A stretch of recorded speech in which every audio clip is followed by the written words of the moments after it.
Bienvenue à ce numéro du journal des journaux paru du 24 au 30 avril 2017, une semaine durant laquelle l'actualité reste encore dominée par l'affaire dite d'Iranium Gate.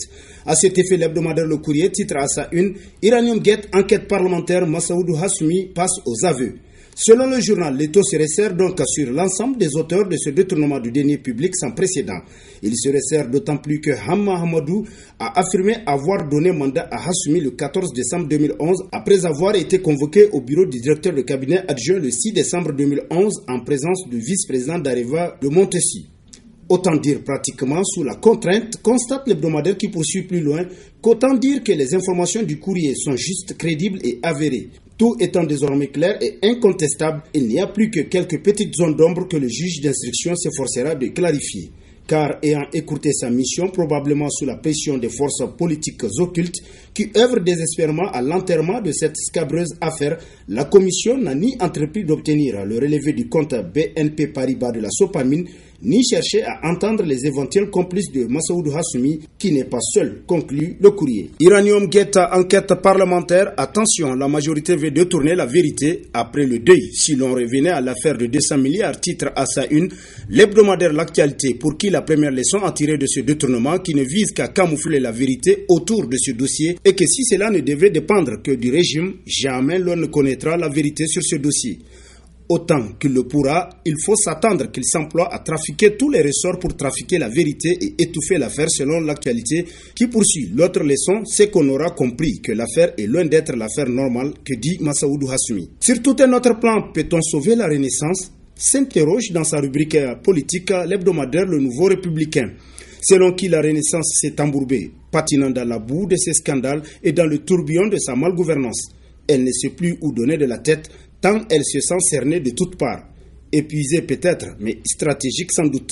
L'opposition l'observe se débattre dans ses difficultés. Rassurée qu'elle ne puisse plus se plaindre du rôle défaitiste de l'opposition, de ce que les socialistes considéraient comme de la subversion. La Renaissance ne peut donc plus plaindre un autre, en tout cas pas l'opposition, sinon que de se plaindre d'elle-même en comprenant aujourd'hui qu'elle est tombée dans son propre piège, selon l'hebdomadaire qui poursuit plus loin. Peut-être faut-il espérer qu'Issoufou et son système qui s'essouffle d'ailleurs ont déjà pensé à préparer l'après-Hollande, conscient qu'une situation changera et les affaiblira pour ne plus tenir dans le même esprit de harcèlement. À des temps nouveaux, des mœurs nouvelles, conclut le Nouveau Républicain. Gestion de la 7e République, un mensonge d'État comme mode de gouvernance a constitué l'un des titres à la une du bi-hebdomadaire L'événement paru le 27 avril. Ce journal rappelle que le 18 février 2010, la soldatesque conduite par Jibo Salou affirmait dans son message, juste après avoir pris le pouvoir, qu'elle a mis hors d'état de nuire Tanja et sa clique de Tazartistes parce que le régime est miné entre autres par la corruption et le mensonge.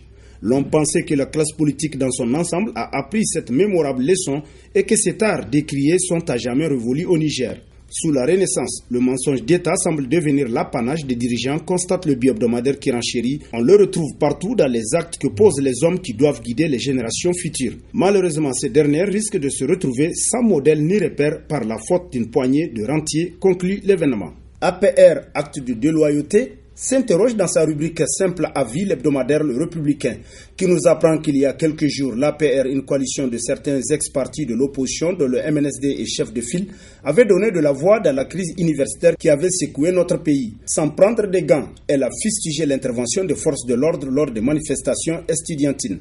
Les termes utilisés sont d'une rare intensité. Pour certains, cela ne ressemble pas au MNSD dont on dit qu'il a une haute idée de l'État. La violence des propos laisse penser à une volonté du MNSD de se démarquer du régime, même si l'on sait que la rudesse de l'intervention des forces de l'ordre n'a pas été le fait du régime ou de son gouvernement. Comme pour dire aux étudiants et à l'opinion, je ne suis pas dedans, constate le journal, pour qui demain se prépare aujourd'hui du temps. En d'autres termes, les élections de 2021 se préparent aujourd'hui, conclut le Républicain. Hamma Hamadou, pourquoi la Renaissance s'entête à démolir la stabilité politique du Niger ? S'interroge entre autres à sa une l'hebdomadaire Le Monde d'aujourd'hui, qui constate que de la même façon que le président de la République a fini par comprendre qu'il ne pouvait pas régler la crise scolaire née des événements du 10 avril par la force, lui et son entourage devront comprendre qu'ils ne pourront pas non plus garder éternellement le pouvoir d'État par la force et en dehors des jeux démocratiques sains. Il faut aller à l'apaisement et commencer déjà à s'aménager une porte de sortie honorable au lieu d'attendre le pire, selon le journal.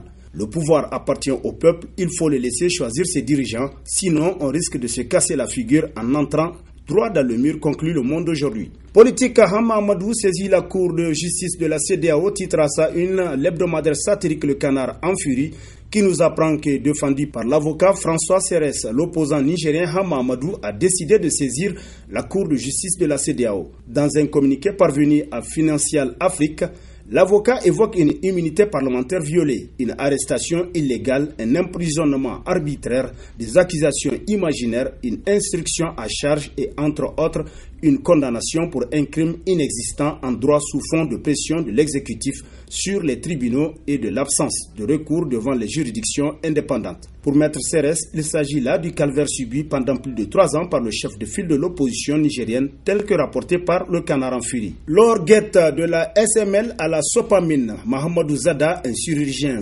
financier, a constitué l'un des titres à la une de l'hebdomadaire Le Patriote 15, pour qui le directeur général de la Société des patrimoines du Niger, Sopamine, et PCA de la Société des mines de l'Iptako SML, Mahamadou Zada passe pour un véritable chirurgien financier dans sa gestion mystérieuse de 2 sociétés d'État nigériennes.